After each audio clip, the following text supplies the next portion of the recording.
The boardroom was colder than ever. Thick silence wrapped around the mahogany table where the entire executive team of Velocity Motors sat stiffly. Eyes darted between the chairman and Lucas Harrington, who wore a thin, calculated smile. I stood at the far end of the table, my hands steady, my expression unreadable. 7 years. 7 years I had built this empire from nothing, turning scrapped parts and sleepless nights into a racing dynasty. And now, betrayal oozed from every polished surface of this room. The chairman cleared his throat, the sound slicing through the tension like a scalpel. "Miss Mitchell," he began, avoiding my gaze, "the board has voted. Effective immediately, you are relieved of your position as CEO." A sharp buzz of disbelief surged through me, but I kept my face composed. No tremble. No tear. Not here. Not in front of them. Lucas leaned back in his chair, his voice smooth as silk. "It is simply business, Sarah. You understand." Understand? I understood perfectly. The late-night meetings without my knowledge. The sudden influx of new investors whispering promises in dark corners. The subtle undermining of every decision I made. I glanced at the door, where my loyal team waited just beyond.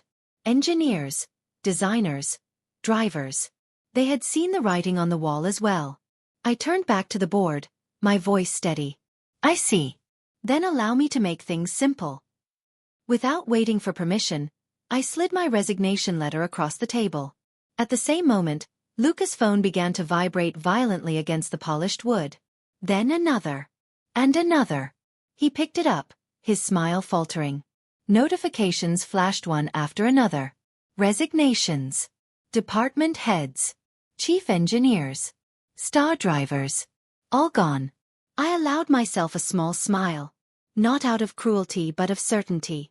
"You may have taken the company, Lucas," I said, my voice low, "but you have lost its soul." Turning on my heel, I walked out, leaving the stunned silence to echo behind me. Outside, the crisp London air hit my face. I inhaled deeply, feeling the sting, feeling alive. This was not the end. It was just the start of something far greater. Something Lucas would never see coming. The pub buzzed with the low hum of evening conversations, the clinking of glasses, and the crackle of a fire in the hearth. I sat alone in the corner booth, a single lamp casting a warm halo over my notebook. Around me, old posters of vintage races and faded photographs of legendary drivers adorned the brick walls. This was the Red Lantern, a forgotten gem tucked away in the back streets of East London. Once, it had been a meeting place for racing legends. Tonight, it would be where my new journey began. I flipped through pages of sketches, notes, and wild ideas that had lived only in the corners of my mind. A new car. A new team. A new philosophy. No corporate shareholders. No politics. No games. Pure passion. Footsteps approached. I looked up to see an old friend, Ethan Cole, dropping into the seat across from me. His hair was Messier, his jacket more worn, but his eyes still burned with the same fire. "Thought you might need this," he said, sliding a pint of bitter across the table. I smiled. Genuinely this time. "I need more than a drink, Ethan. I need believers." He leaned back, studying me. "You still want to race, Sarah? After all this?" I nodded slowly. "More than ever. But not the way they did. I want to build something that matters." Ethan chuckled, a low, familiar sound. "You always were the mad one," he said. "You have a plan?" I turned the notebook toward him, revealing rough sketches of a car unlike anything seen before. Lightweight. Sustainable.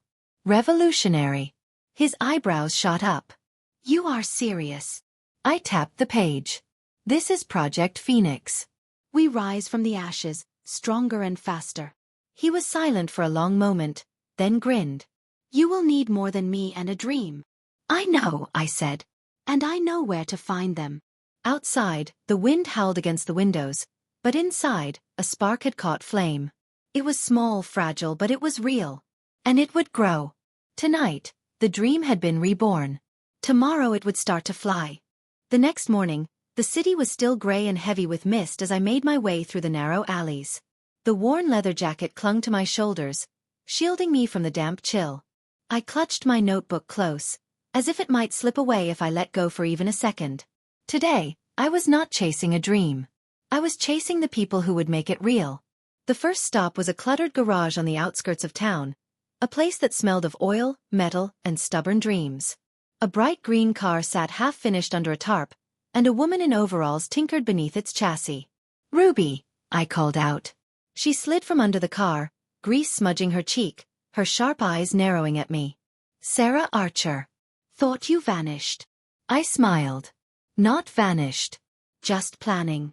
Ruby wiped her hands on a rag, studying me. "And what crazy plan have you got now?" I opened the notebook to the page showing Project Phoenix. She leaned in, her mouth twisting into a slow grin. "You are mad. Brilliant but mad." "I need you," I said simply. Ruby nodded once, a quick, decisive movement. No hesitation. "All right. Who else?" I closed the book. Next we find James. James Locke, the software genius who once reprogrammed an entire car's onboard system overnight just to prove a point. He lived in a loft above a music shop, surrounded by computers, cables, and the constant buzz of innovation. When Ruby and I found him, he was arguing with an AI assistant over coffee settings. "James," I said, stepping into the chaos. He turned, grinning as he saw me. "Knew it would be you bringing the apocalypse." "Not the apocalypse," I said, handing him the notebook. "A new beginning." He scanned the pages, eyebrows dancing higher with every turn. "You will need a miracle."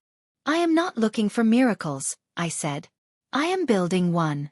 He laughed, a wild sound, and tossed the notebook back to me. "I am in." By sunset, the core of the team was assembled. 3 misfits.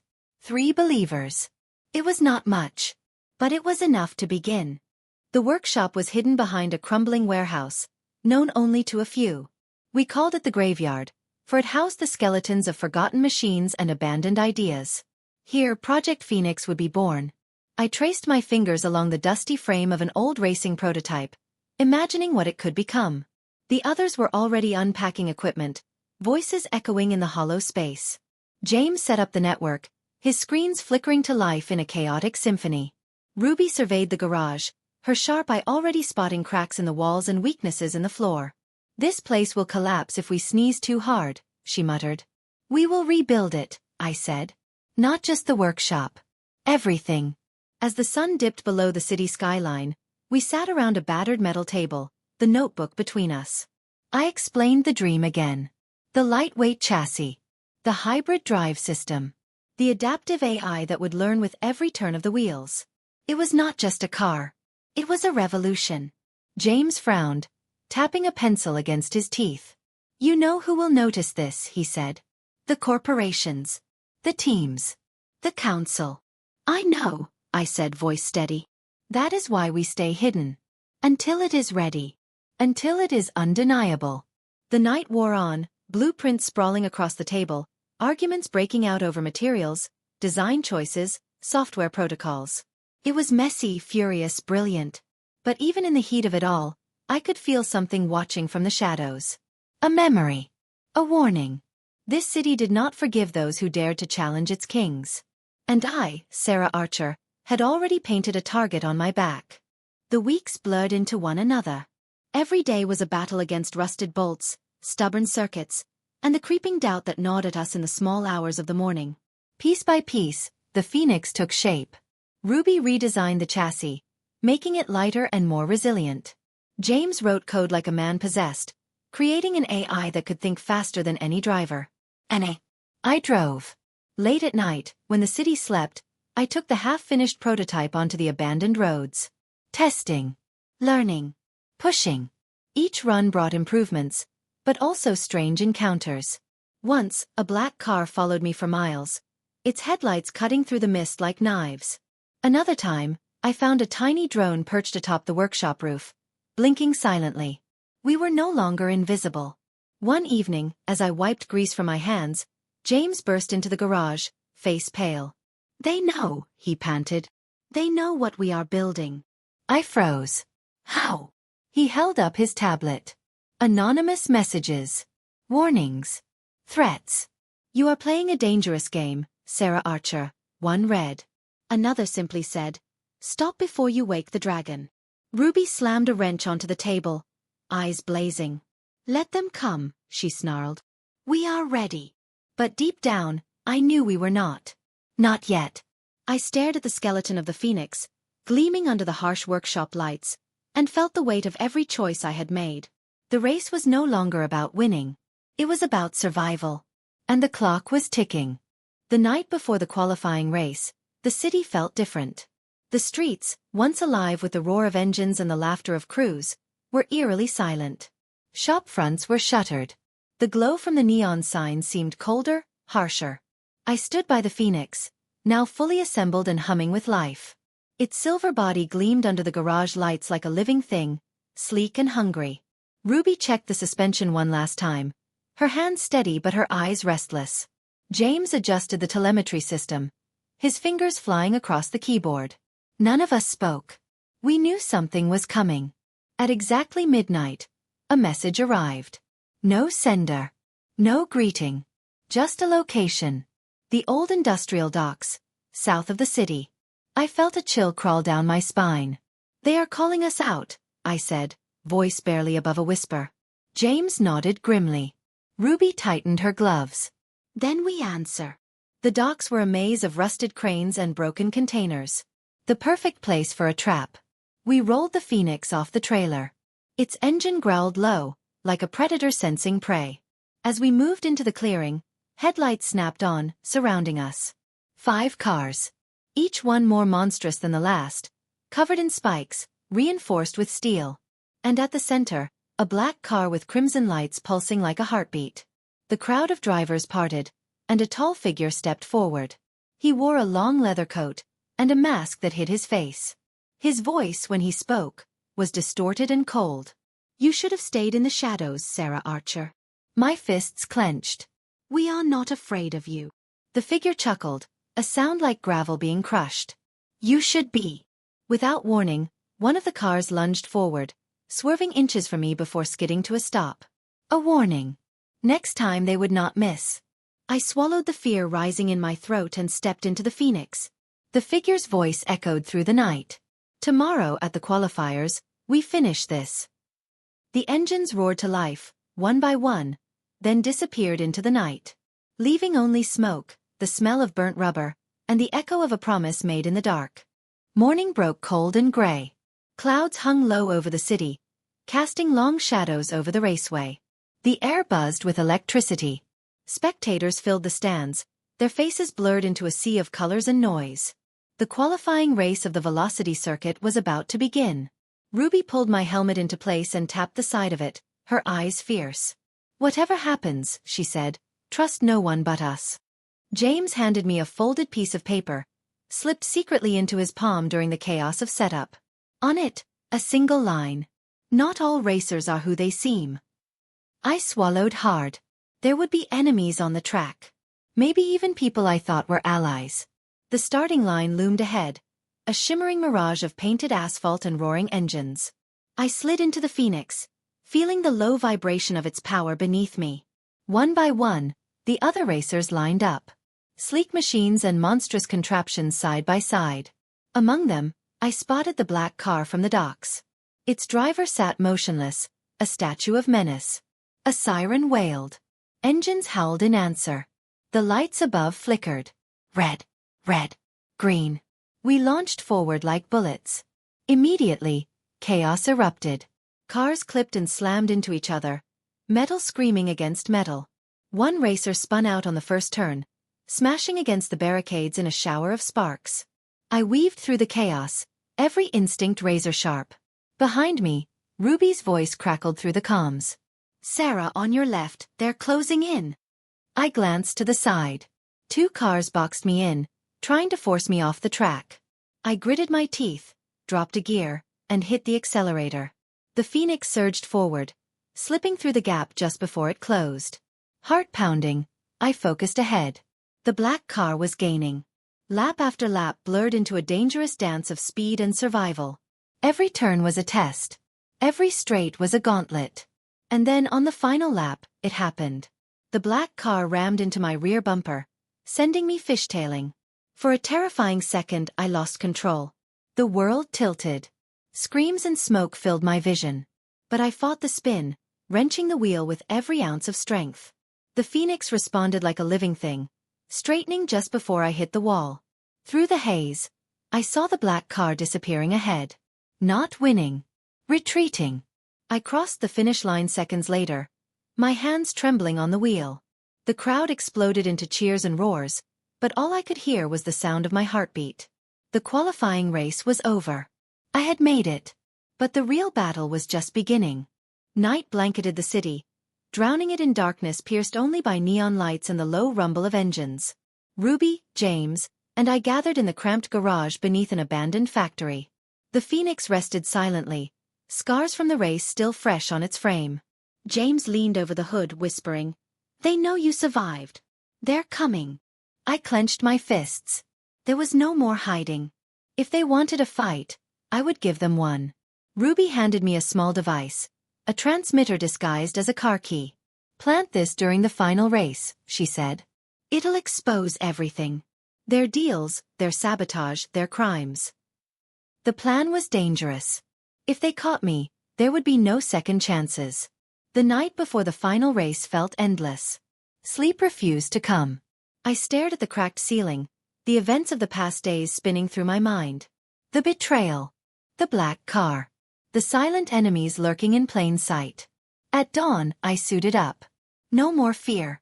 No more doubts. Today, I raced not just for victory, but for the truth. The stadium overflowed with restless energy. Spectators screamed and waved flags, unaware of the storm brewing beneath the surface. I took my place at the starting line. Across from me, in pole position, sat the black car. Its driver tilted his head slightly, a mocking gesture.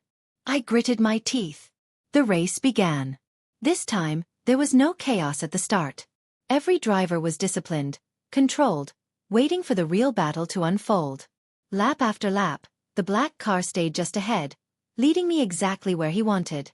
Into the trap. On lap 15 I saw it. A section of the track slicked with oil, nearly invisible under the glaring lights. The black car swerved at the last second, revealing the danger too late. I barely managed to dodge, the Phoenix skidding wildly but staying upright. Gasps rippled through the stands. They were watching. And now they knew something was wrong. Anger boiled in my chest. No more games. On the next straightaway, I pulled alongside the black car, matching his speed. Through the window, I saw him smirk. And then, without warning, he jerked his wheel, slamming into me. The impact rocked the Phoenix. Metal screamed. The wall loomed close. Instinct kicked in. I downshifted, braking hard, letting him overtake. Letting him think he had won. Then I surged forward, planting the transmitter in the perfect spot, clipped to the underside of his rear bumper. The crowd roared as I closed the gap, the Phoenix blazing with speed. But this race was no longer just about crossing the finish line. It was about survival. The final laps blurred into a fever dream of speed, noise, and fury. And as the checkered flag waved in the distance, I knew. Everything would change. The black car roared ahead. The finish line mere seconds away. Every instinct screamed for me to overtake, to claim victory. But this race was bigger than a trophy. Through my headset, James's voice crackled. "Now. Sarah. Activate it now." My fingers trembled slightly as I pressed the hidden switch on the dashboard. At first, nothing happened. Then, a low rumble echoed through the stadium speakers, overpowering even the engines. Footage played on the massive screens above the stands. Grainy videos. Secret meetings. Illegal transactions. The Black Cars team, the organizers, powerful figures whose faces had ruled this underground world for years, exposed for all to see. The crowd fell into stunned silence. I saw the black car falter, its speed dropping as confusion gripped the driver. His head snapped from side to side, searching for answers that would not come. Sirens wailed in the distance. Blue and red lights flared against the night sky. This was the end of their empire. The final turn approached. I could feel the Phoenix vibrating beneath me, desperate to unleash its full power. I pulled alongside the black car. For a moment, our eyes met. Through the glass, through the noise, through everything. I saw fear. I accelerated, leaving him behind. The finish line rushed closer, banners snapping wildly in the wind. And then, a deafening explosion shook the track.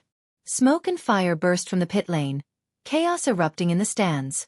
It wasn't over. They were willing to burn everything down before losing.